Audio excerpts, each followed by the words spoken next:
On your whiteboard, please tell me, what is the date range of period 2? What is the date range of period 2? Good. If you don't know, build backwards. Good. My boy Patrick over here figured it out. Went backwards. What is it? 600 BC to 600 CE. There you go. On your whiteboard, please tell me, what is the name of the big disease that is going to be spreading along the Silk Road? And it is only going to be worse with maritime trade. What is it? What is it, Jing Hao? Bubonic plague. On your whiteboard, please tell me, what is the name of the first guy to sail around the tip of Africa and the first European dude to make it all the way to India? Good. What is it, Gunner? Vasco da Gama. On your whiteboard, please tell me, what is the name of the first guy to circumnavigate the world? Even though he technically doesn't make it because he gets beheaded on the beach because he's flirting with the daughter. Good. What is it, Greta? Magellan. On your whiteboard, please tell me, what is the name of the dude who gets hired by the Spanish to find a faster route so they don't have to pay the Portuguese to port in Africa? Who's the guy who Spanish pay? They don't have to deal with it. Elizabeth. Christopher Columbus. All right, here we go. So it is important that you understand that Ferdinand and Isabella are the one making moves in Spain. So Ferdinand and Isabella are your big pushing the American exploitation because they need to start competing with Spain in a big way. When we talk about Spain, there's really only two people you really need to know. Ferdinand and Isabella are always put together because they're like a real team. Okay, Ferdinand and Isabella are a big deal, and Philip II. You won't need to know another Spanish name until we get to Franco, which is in World War II. That's it. So at the end of the day, can we remember 3 Spanish people? Ferdinand and Isabella. They're all like one. They're a good team.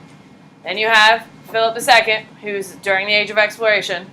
And then we have Franco, who just commits massive genocide of his people. So, pretty cool, easy to remember. All right, here we go. All right, so we're now connecting. Who can raise your hand and tell me what's it called when we connect both hemispheres for the first time? What do we call it when goods are moving to the Americas and American goods are moving to Europe? What do we call it? We talked about it in week 12. It's named after the guy who discovered America. What is it, Raina? Columbian Exchange is going to open up. Oh, bye, sweetie. Who benefits immediately?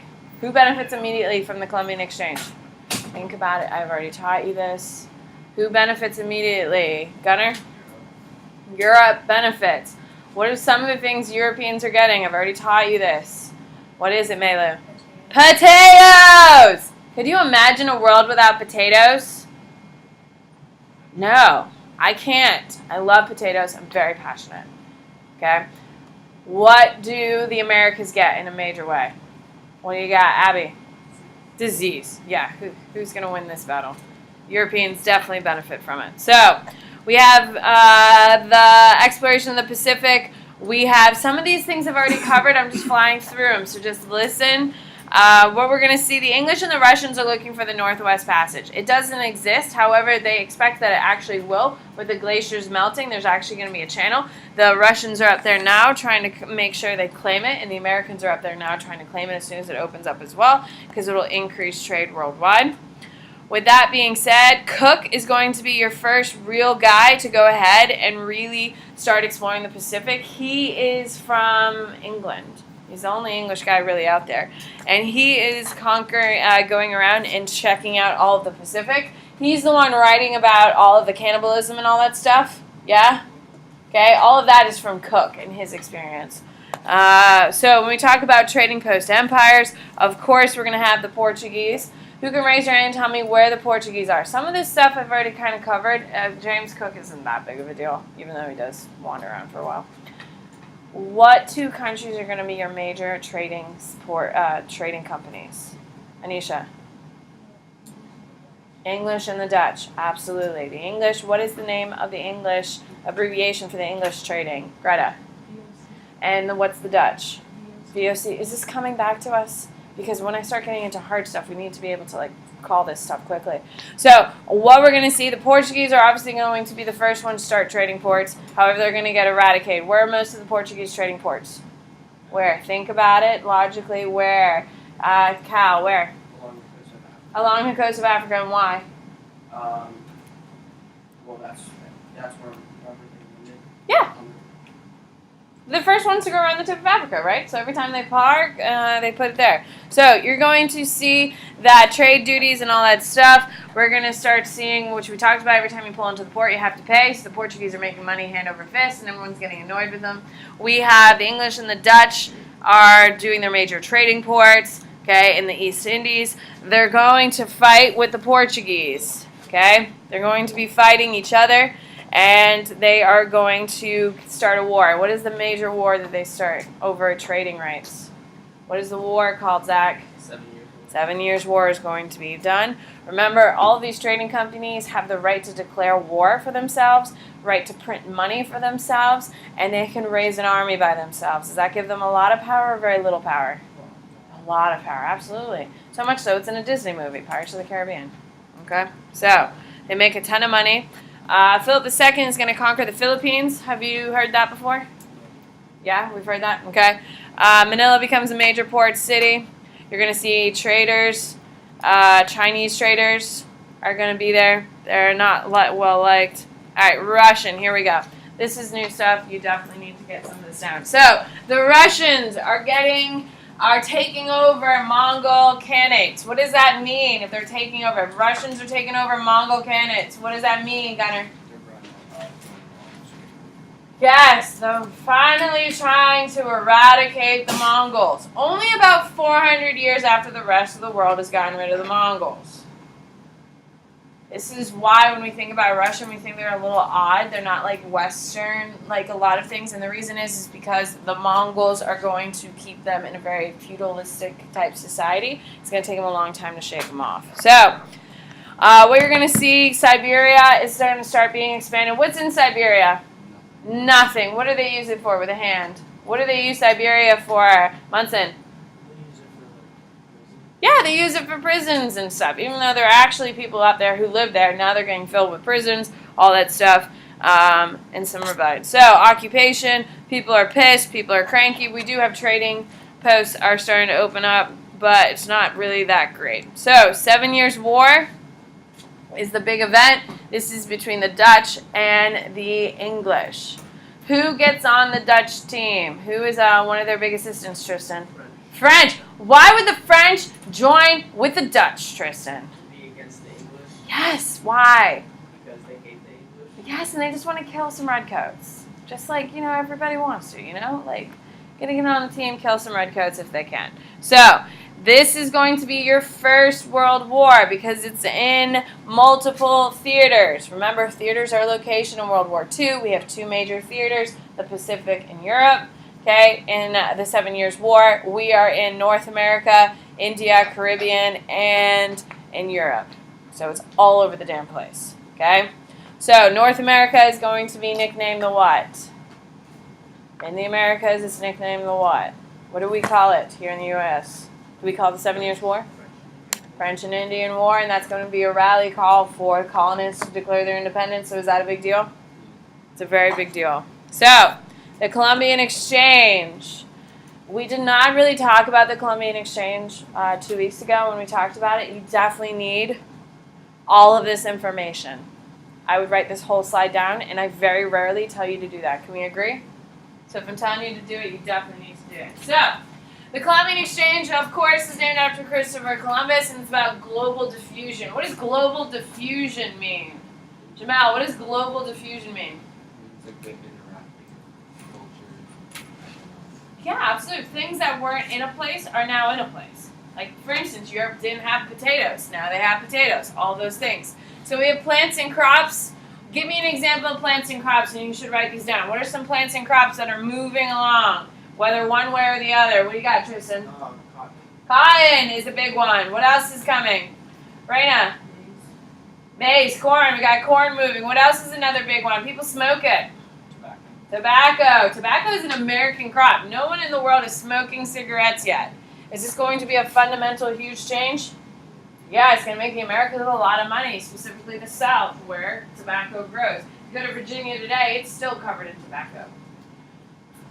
Disease. When we talk, oh, what animals are moving around, Munson? Give me an example of an animal that's going somewhere. Where's the horse going? Is it going to the Americas or is it going to Europe? It's going. Look at that reasoning. Yes, it's going to the Americas. Remember, there's no beasts of burden in the Americas, correct? So that's why we have systems of working. What do we call the systems of work where you had to pay off your taxes for the Incan? What is it called? Jing Hao? Huh? Conscripted labor, but what is the funky system specifically for the Incans? What is it, Greta? The Mita system. Because there is no beast of burden, we have systems of work for conscripted labor, and that would be an example of human populations. We got a bunch of white people invading the Americas, okay? Disease, pathogens, of course. What are the big killers that are going to wipe out the Americas? We got smallpox. What's another one? Gunnar? Measles are your two biggest killers. Bubonic plague doesn't really jump over to the Americas. That kind of makes sense, correct? Okay, it doesn't really make over. And they're going to be, there's two phrases you need to know. Old world, new world. Write that down. Old world, new world. When we say old world, what are we talking about? Who can raise your hand and tell me what we mean? Jing Hao. Europe and there's three places. Europe, Asia, Africa. All those places have been explored. Europeans, Asian people have been kicking it. It's well documented those three places exist, correct? At this point, everyone kind of knows about each other. Okay? The New World, give me the three major places for the New World. What do you got, Walker? Yeah? South America. Yeah? It's where you go on vacation, probably. How about Matt, Tristan? The Pacific Islands in Australia. Okay, so that's kind of a weird... It's a weird kind of thing. We're discovering them now, but no one really cares about them because we use Australia as penal colony, which is a prison colony. So we don't really care about them. The Americas, we're starting to make money off of about 100 years after. What is the other one, Audie? The Caribbean. The Caribbean is the other big part. So when we talk about New World, those are the three major reasons that we're discussing when we talk about it. Because nothing comes from Australia the whole world benefits from. You know what I mean? Yeah. No one's like, I'm super passionate about Vegemite. You know, like, I've never tried it, but I won't. I mean, if I go to Australia, maybe I'll try it, but like, no one like really is like, oh wow, look at these kangaroos, they're delicious, let's eat them. Everyone's kind of like, it's kind of a weird place, and there's a lot of killing things, so no one really cares. All right, so smallpox, of course, we know. Shouldn't have to write a ton of this stuff down. Just listen. Smallpox is killing a bunch of people. The reason why it's wiping out people is they have no previous exposure to them. So as soon as they come over, they have no antibodies, so they're just dying very, very quickly. By 1519, 90% of the Aztec population died. We're not sure if it's 17 million or 1.3 million because we don't have a census, and you obviously know the Europeans aren't counting. Tristan? So, did they bring a lot of the dying and go back to Europe? Not immediately. Because it's not like the natives had signs like, oh, these are all of our valuable things that you will care about. It's kind of this whole exposure kind of slowly to it. But yes, the indigo is going to be a huge thing coming out of the Americas, which is a big deal. It's the first natural dye. Did you have a question, Zach? Okay, so introduction. You do need to know that horses, cattle, pigs, and chickens are going from Europe, Old World, to New World. Could you imagine like Mexican food without chicken? And that's what it was before the Europeans showed up. So it's like a really cool how embedded all these New World, Old World things became embedded in other places. You do need to know that American foods to Europe, Asia, and Africa, corn, maize, potatoes, all that stuff is all coming from the New World to the Old World. These things, put sweet potatoes on the list. Sweet potatoes, for some reason, AP loves sweet potatoes. And that's coming from the Americas. Can I change it? Yes? Cool. All right, so population is going to grow. Migration, we have enslaved Africans. I know Carson, what's his first name? Ben Carson. said that Africans were coming here to find work. He said that last year. They weren't coming here to find work. They were enslaved, which means they came in chains and they were forced. Just wanted to make that clear. And we have pioneers trying to go out everywhere. So global trade, we have the Atlantic, and we now have the Manila galleons. Okay, these are the ones the Spanish are going to control. The Chinese, for your American goods, write down silver and write it in very large capital letters. It's a very big deal. So who can raise your hand and tell me what is the wealthiest place in the world? That has the most money, has the most disposable income, can do whatever pretty much whatever the hell it wants. Tristan. China. Why? Because they have silk, which is very desirable, and they're like the main part of the Silk Road. Yes, they have everything. Everyone's coming to them. Does China want anything Europeans have? No. So what are they trading? Europeans, when they show up in Asia to buy silk and spices and all that crap, what do you think they're trading? Gold, absolutely. Gold is the only thing China wants. So guess how much gold they have in their banks? They have most of the world's gold in their banks by the 1500s. Most of the world's gold is in China, sitting in banks. With that being said, for the first time, there is something China wants that China doesn't have, and what is it? Silver. And that is going to bankrupt China, which is going to make them desperate, which is then going to allow them to start showing weakness to European countries, which is then going to allow the Europeans to come in and take over. Is that a big deal? It's a very big deal. So silver is a big deal. All right, environmental effects. We're going to wipe out a bunch of fur. We're going to have the French are the really big fur people. All right, so that's all you got. All right, Protestant Reformation. You have no idea anything about this, except we've talked about it, but this is all brand new stuff. So Protestant Reformation, a guy named Martin Luther. Yes! Not Martin Luther King Jr. This is a white guy in the 1500s. So, he complains against the Catholic Church. He writes the 95 Theses. That is 95 complaints against the Catholic Church. You do need to write down the word indulgences. That is a key term, ladies and gentlemen. That would be your evidence next time you talk about writing an essay about the Protestant Reformation.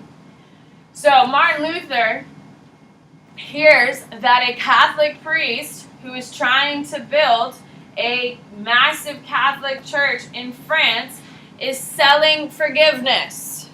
So if Elizabeth goes on a major murdering spree, as she does typically on Tuesdays, it's kind of her pattern, she goes out and just starts killing tons and tons of people, it's her thing. With an indulgence, she could go to her priest and be like, amen, it happened again. I happened to kill 15 people last night. It wasn't a thing, but it happened. Can I go to heaven? And what the priest would say would be like, all you got to do is give me $100, and then heaven will open its doors for you. And she's like, seriously? 15 people dead, and all I got to do is pay $100? It's a deal. Yes. So Elizabeth pays the priest in order to get forgiveness. This is what the Catholic Church is doing, specifically in France, but it is kind of all over the world. You get forgiveness, you get to go to heaven, even if you commit sins. Is this what Jesus wanted? Is this what the Bible tells us? So Martin Luther is like, this is ridiculous. You can't be doing that. Because now Elizabeth has paid the $100 for her sins. Is she going to repent anymore, or does she think she's going to heaven now? She thinks she's going to heaven, absolutely. So because of that, she's definitely going to hell. So Martin Luther isn't doing this just to piss off the church. He's trying to save Elizabeth's soul. But if you kill 15 people, no way, sweetie, are you ever going to heaven? Can we just agree to that? But Martin Luther is like, we got to stop this because all these people who think they're paying for their sins and going to heaven, they're actually going to hell. So he writes the 95 complaints, hangs it on the front door of the Catholic Church in Germany on Halloween, and all he wanted was to have an argument. He wanted to have a debate. He, write this down, wanted to reform the Catholic Church. He wanted to reform it. What do we mean by reform it? Who can raise your hand and tell me what the word reform means? Dylan. You want them to stay in it, you want them to make it positive, or like fix it. He wanted to fix it. In no way did Martin Luther think he was going to start his own religion. He didn't. The Catholic Church tried assassinating him 7 times. I think if the Catholic Church tried killing you 7 times, you'd be like, maybe this Catholic thing isn't for me. And he's like, yeah, we got to do something about it. So he starts a Protestant church after he kind of gets kicked out. Do we see the difference between the two? He was trying to fix it. He wanted to have a conversation. Now, put an asterisk. The reason why this is a very big deal is because of the printing press. Who can raise their hand and tell me who invented the printing press? Payne. Johann Gutenberg. Gutenberg is the first European to have a printing press. Now, where does the printing press actually get invented? Where does everything else get invented? China. However, Gutenberg is the first one to have it. Someone plucks the 95 Theses off the wall and brings it to Gutenberg, and they're like, hey, look at this. This is cool. You should print this up. So what does he do? He mass produces the 95 Theses and the 95 complaints. This is the first thing in the world that ever goes viral. So instead of just having one church having an issue with the Catholic Church, all of a sudden it spreads through Europe like wildfire. Because no one's ever seen anyone take a stand against the Catholic Church in this way. So everyone's like, holy crap, look at this. So the information spread so fast through Europe because of the printing press. Is that a big deal? Absolutely. So he's obviously excommunicated. Can we just agree?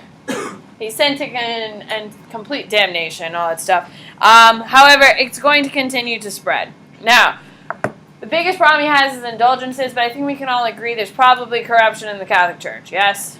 The bigger you are, the more corrupt you are. If we've learned nothing, we've learned that. So people are demanding more from the church. They read all these things and they're like, these are very reasonable. We should be implementing these things. So the Catholic Church is like, crap, we couldn't kill the guy. Everyone now knows we got to do something. So what happens is that this starts becoming popular. So Martin Luther keeps writing, and they keep printing his stuff. So he wants the closure of monasteries. He thinks monasteries is a waste of money and a way to hide money. Because they are. Translations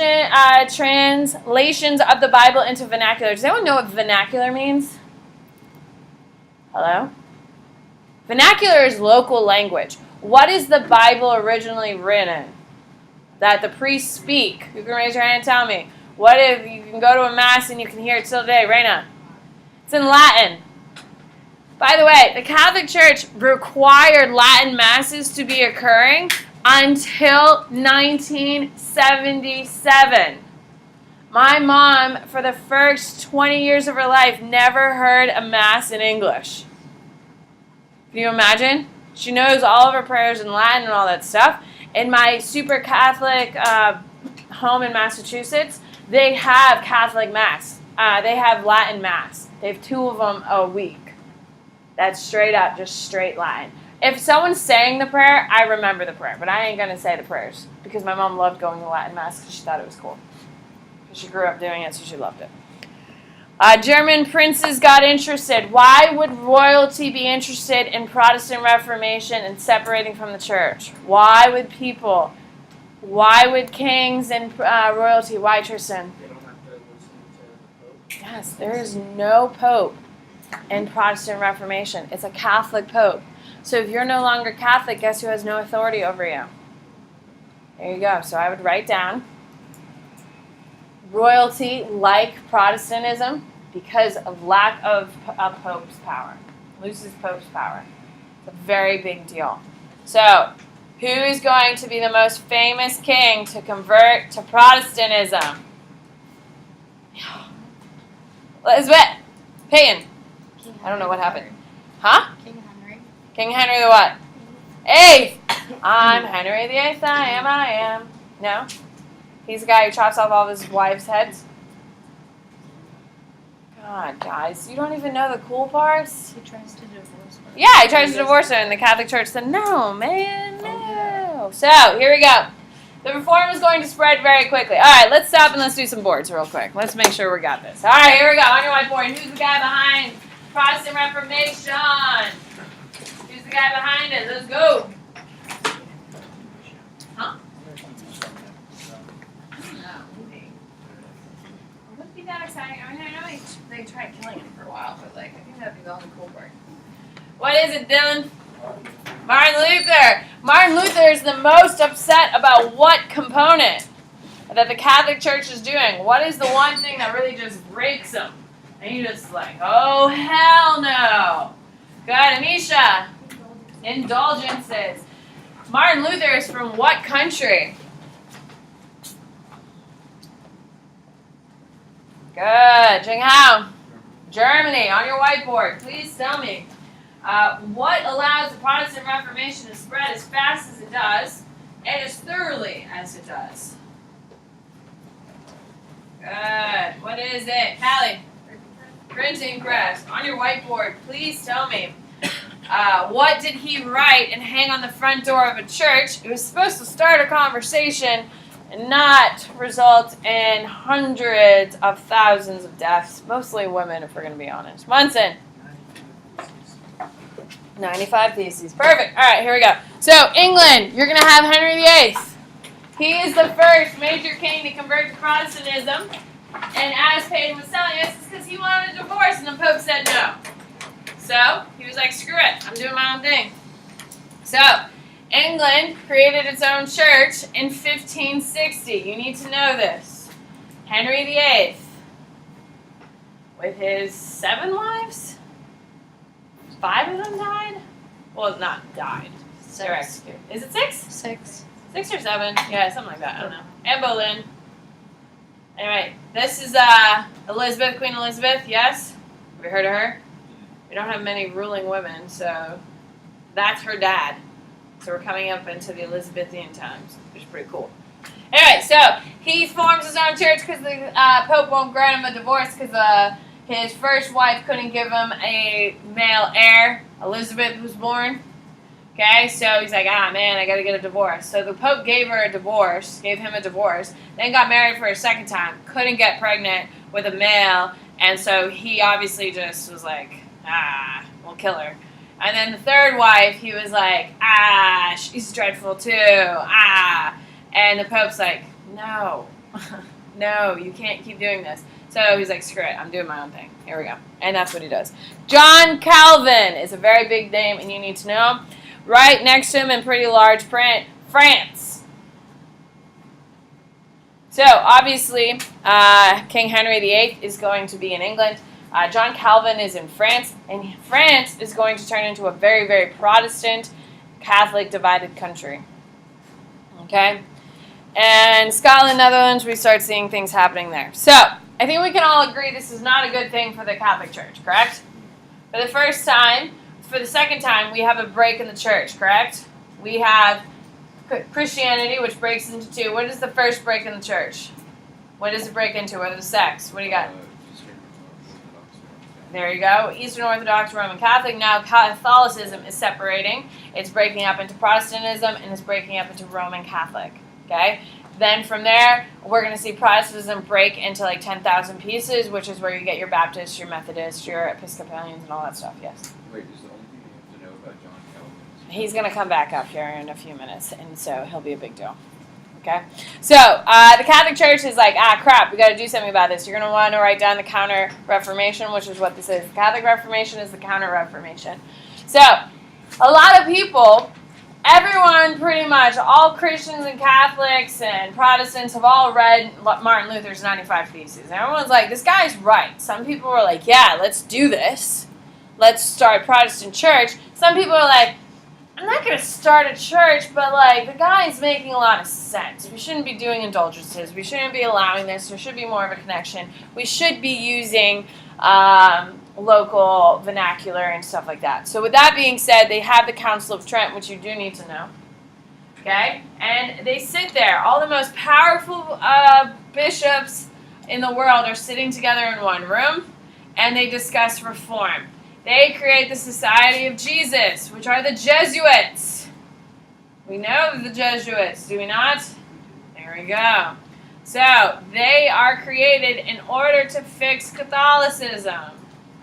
They are super, super religious, and they believe in secular education. So they believe in more math and science than historically the Catholic Church has endorsed. The Catholic Church is like, man, we got to shape up. We got to fix some things here. And they're also incredibly effective missionaries, mostly because they have a ton of money. And they're starting schools all over the place, which is why we have a Jesuit high school. Except it was founded in the 1800s, wasn't it? Does anyone know? No one knows? Cool. It was like 18. So, the problem with the Protestant Reformation is that it spooks people out. So everyone used to be Catholic, and that was it. Now our big enemy was the Muslims, correct? The Muslims. So, now all of a sudden, all of this population is now divided between Protestant and Catholics. So we started having these things called witch hunts. What they are is that they're killing anyone that they suspect is a Protestant. And how they would justify killing someone over religious differences would be saying they're, yeah. Now witches are all about what gender? Females, yes. So the Catholic Church took the opportunity to kill outspoken women and anyone they suspected of being a Protestant, because at this point you're not openly saying I'm a Protestant. You weren't saying that because it was a big deal. So they were going around killing anyone who they thought was a Protestant and targeting women. Because if you gave birth to a child, you're more likely to force your Protestantism on him. Right? The guys, they're like, men won't do that. Men are loyal. They're going to follow the Catholic Church. So they kill women. They kill about 110,000 people on trial. 4,500 are put to death. That doesn't even include the people they just executed in city squares at night. They burned down whole houses, buildings, structures, the whole thing. It's a hot mess. It's a Catholics versus Protestant thing, and it's going to be really bad in what two countries? No, that's England, France, and Spain are your two worst. They're your two worst. You should know that because it's going to cause a lot of problems. Callie! It is in the Americas, and it's a afterthought. We have the witch trials, like the Salem witch trials and all that crap here. That is mostly the long effects of this. This is the original start of it, and of course, when Europeans travel, they're going to bring their biases against and stuff like that. New England, you're going to have witch trials, like I said. They're going to connect, but the big things are from here. I just want to see where I am.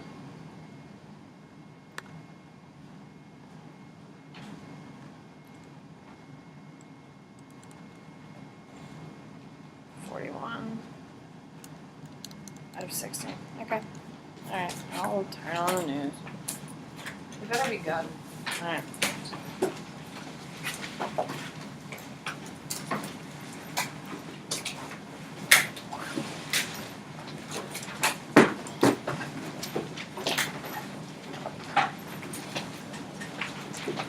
This is so annoying.